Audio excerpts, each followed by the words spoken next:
I stood in the kitchen, the aroma of brewed coffee hanging in the air, when Arthur's words sliced through the calm like a knife. "Evelyn, we've decided to live with Ethan and Lisa, so you need to leave." His voice, once warm and loving, now held a chilling finality. I blinked disbelievingly. The room spun slightly as I tried to comprehend his words. Lisa, standing beside him with arms crossed, chimed in with a sneer, "Yeah, it's about time. You've been nothing but a freeloader, Evelyn." A freeloader. The absurdity of it stung. I had been the backbone of this family's finances for years, while Arthur played the role of the struggling artist. And now this. My gaze shifted from Arthur to Lisa and then back to Arthur. He avoided my eyes, his face an emotionless mask. Anger and disbelief churned in my stomach. "Is this some kind of sick joke?" I asked, my voice shaking. "No joke, Evelyn. We think it's best for everyone," Arthur said, his tone devoid of the warmth I once knew. The man I married, the man I built a life with, was now evicting me from my own home with the help of our son's wife. The absurdity of it all was overwhelming. I wanted to scream, to shout, to make them see the injustice. But all I could muster was a hollow laugh. "You'll regret this," I said, the words coming out colder than I intended. Arthur's eyes finally met mine, but there was no remorse, just a blank stare. "Just pack your things and go, Evelyn. It's for the best." "Certainly. Here's the text punctuated and formatted into short paragraphs." I looked around the kitchen, the heart of our home, where I'd cooked countless meals, where we'd shared so many memories, and now they were casting me out like an unwanted guest. "I'll leave," I said, my voice steady despite the turmoil inside. "But remember this, Arthur, you'll regret this day." I turned, leaving them standing in the kitchen, and walked to our bedroom, my bedroom, the room where I had spent over 2 decades of my life, now just a hollow reminder of a love that had withered away. I packed a suitcase with clothes and essentials, grabbed my work laptop, bank book, and some valuables, and headed for the door. As I passed the living room, I saw them sitting together, already erasing my existence from their lives. "You think you've won," I said, pausing at the door, "but this isn't the end. It's just the beginning." Without waiting for a response, I walked out the door, closing it behind me with a finality that echoed in my heart. As I drove to a nearby hotel, my mind raced with plans and possibilities. They thought they could discard me, but they were wrong. I was Evelyn Carter, and I would not go down without a fight. This betrayal would not go unpunished. I checked into the hotel and lay on the bed staring at the ceiling. The events of the day replayed in my mind, fueling a fire within me. They had unleashed something in me, something fierce and unyielding. I would rebuild my life, but not before making sure Arthur and Lisa understood the gravity of their mistake. They had underestimated me, and that was their biggest mistake. As I drifted into a restless sleep, one thought remained clear in my mind. This was not the end, but a new beginning. A beginning where I would take back control of my life and make them rue the day they crossed Evelyn Carter. The night at the hotel was restless, each tick of the clock a reminder of my shattered life. In the dim light of dawn, memories flooded in, bittersweet and sharp. I met Arthur when life was simpler, filled with dreams and possibilities. He was a graphic designer with a creative spark that ignited something in me. Our courtship was a whirlwind, a blend of passion and promise.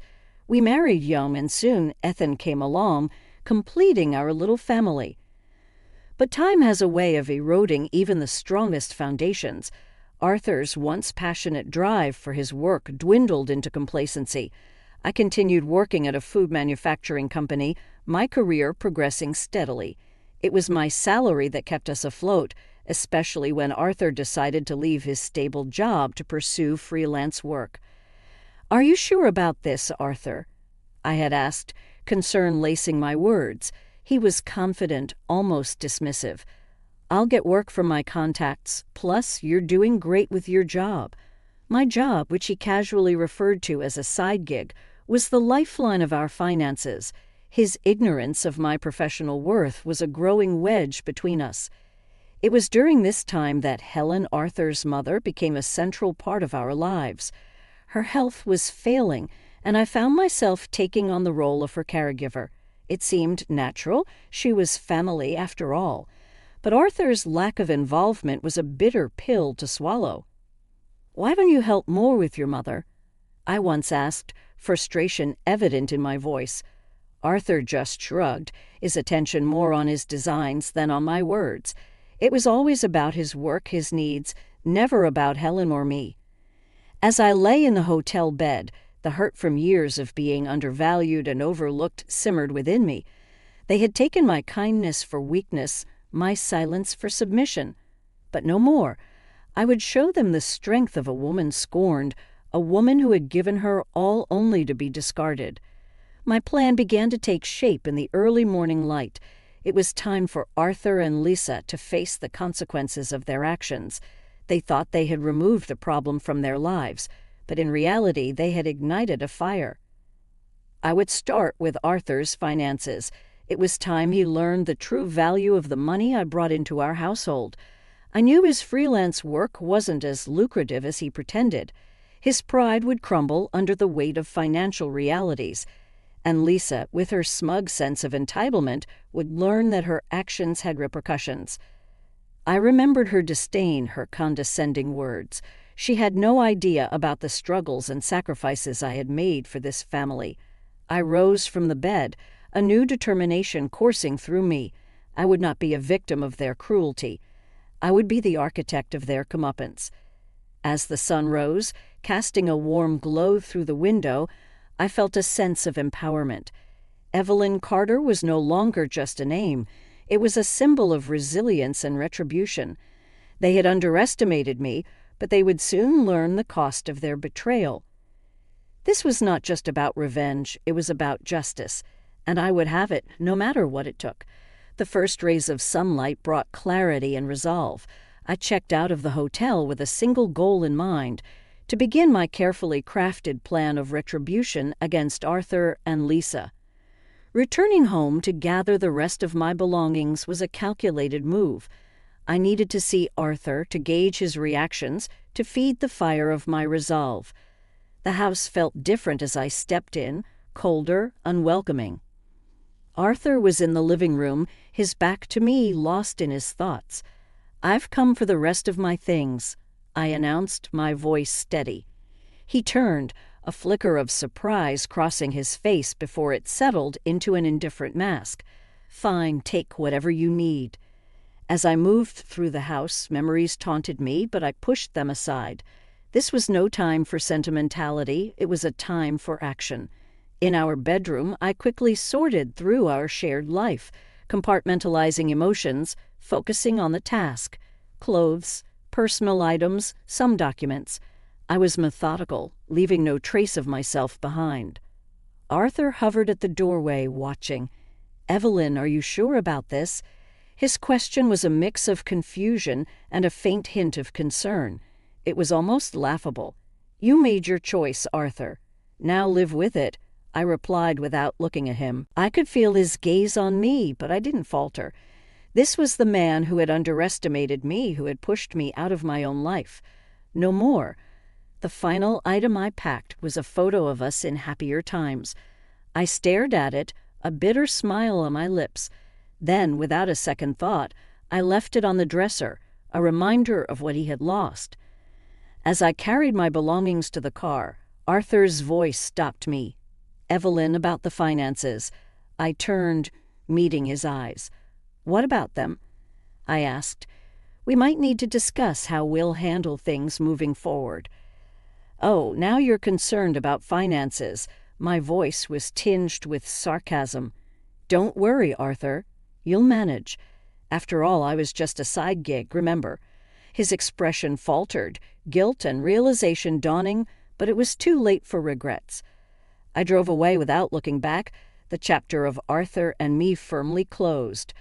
But this was just the beginning. My mind raced with plans, each more satisfying than the last.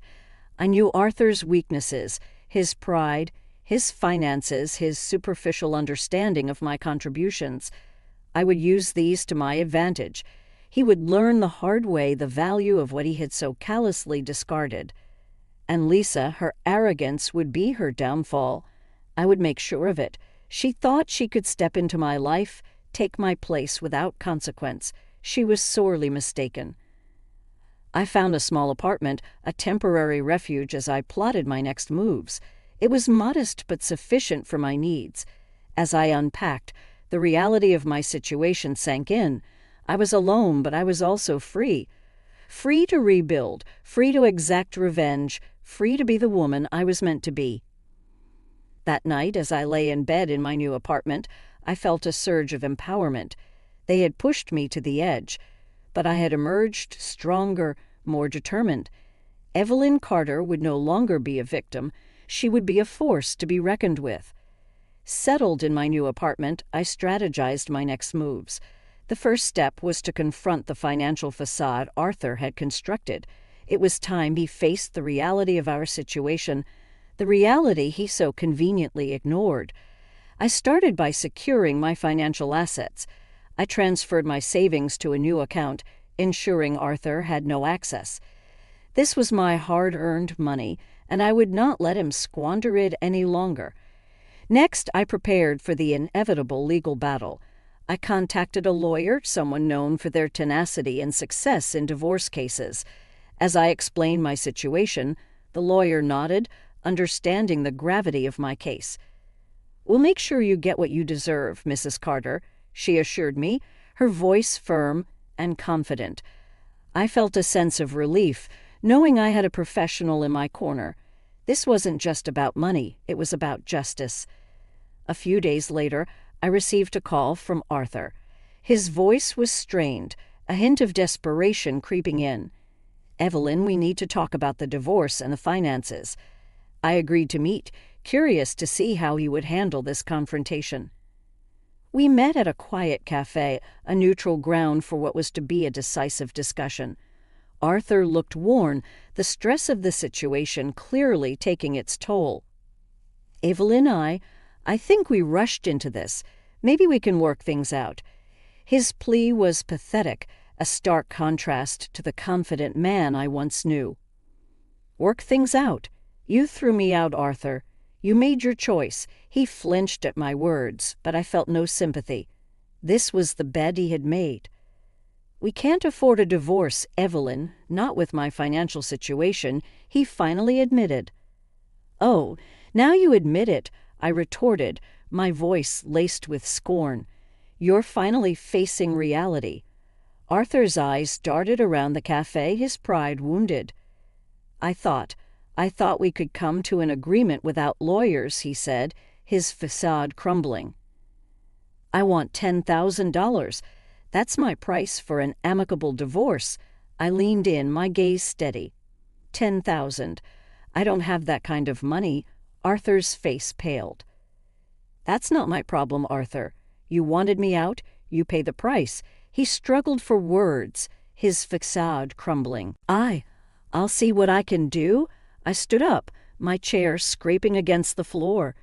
"You have 1 week, Arthur. 1 week to give me what I'm owed."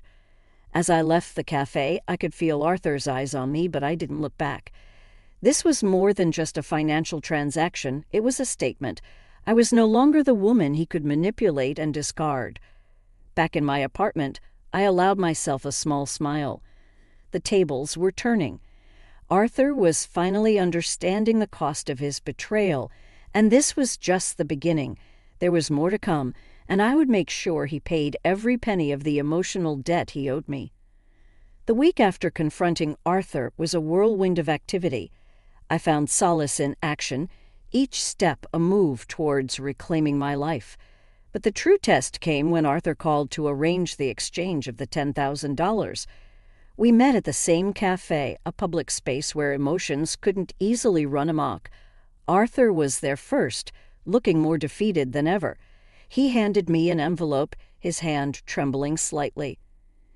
"This is everything I could gather," he said, his voice barely above a whisper. I didn't count the money there. I didn't need to. The look in his eyes told me it was all there. Consider this the end of our chapter, Arthur. As I turned to leave, I could feel his gaze heavy on my back, but I walked away without hesitation. Back in my apartment, I counted the money. Each bill was a testament to my resilience, a down payment on my new life. But it wasn't the end of my plan, not yet. The next step was Ethan and Lisa. Arthur's betrayal was one thing, but their complicity stung deeper. It was time they faced their own consequences. A few days later, the opportunity presented itself. Ethan called, his voice strained. "Mom, we need to talk. Can you come over?" I agreed, curious about what prompted his sudden request. At their house, the atmosphere was tense. Ethan fidgeted nervously, while Lisa's usual arrogance was replaced by unease. "What's this about, Ethan?" I asked, my tone neutral. "It's about Dad," Ethan began, his eyes avoiding mine. "He's in a bad place financially. We might lose the house." "And it's your fault with that ridiculous demand for money," Lisa chimed in, her voice laced with frustration. "My fault. I was thrown out of my own home, Lisa. Did you expect me to just walk away without anything?" "But we're family," Ethan interjected, a note of desperation in his voice. "Family?" I scoffed. "Family doesn't treat each other the way you've treated me." "Well, what do you expect us to do now? You've taken everything." Lisa's face reddened, her facade crumbling. "You expect sympathy from me. You made your choices. Now live with them." As I left, I could hear them arguing, their voices a mix of blame and regret. But it was too late for apologies. They had shown their true colors, and now they were facing the consequences. In the solitude of my apartment, I reflected on the day's events. I had set out to reclaim my dignity, to make them understand the pain they had caused, and I had succeeded. But as I lay in bed that night, a sense of emptiness crept in. Revenge had brought satisfaction, yes, but it hadn't filled the void left by my shattered family yet. I knew there was no going back. This was my path now, and I had to see it through to the end. As the days passed, my life settled into a new rhythm, one defined by independence and strength. Yet the final act of my plan remained. It was time to expose Arthur and Lisa's true nature, to bring their deceit into the light. I began by digging into Arthur's financial affairs. It wasn't difficult. His desperation had made him careless. I discovered a trail of debt, poor investments, and most shockingly, evidence of an affair. It was the ammunition I needed. I confronted Arthur once more, this time at his office. It was a place where he felt in control, but I was about to shatter that illusion.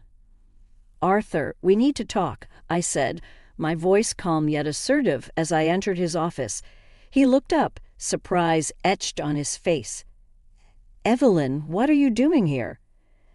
"I know about the affair, Arthur, and the debts," I stated, watching as his face drained of color.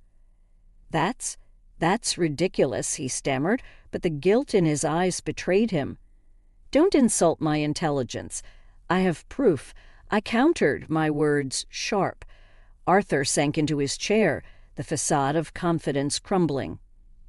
"Evelyn, please, let's talk about this." "There's nothing to talk about. You've made your bed. Now lie in it."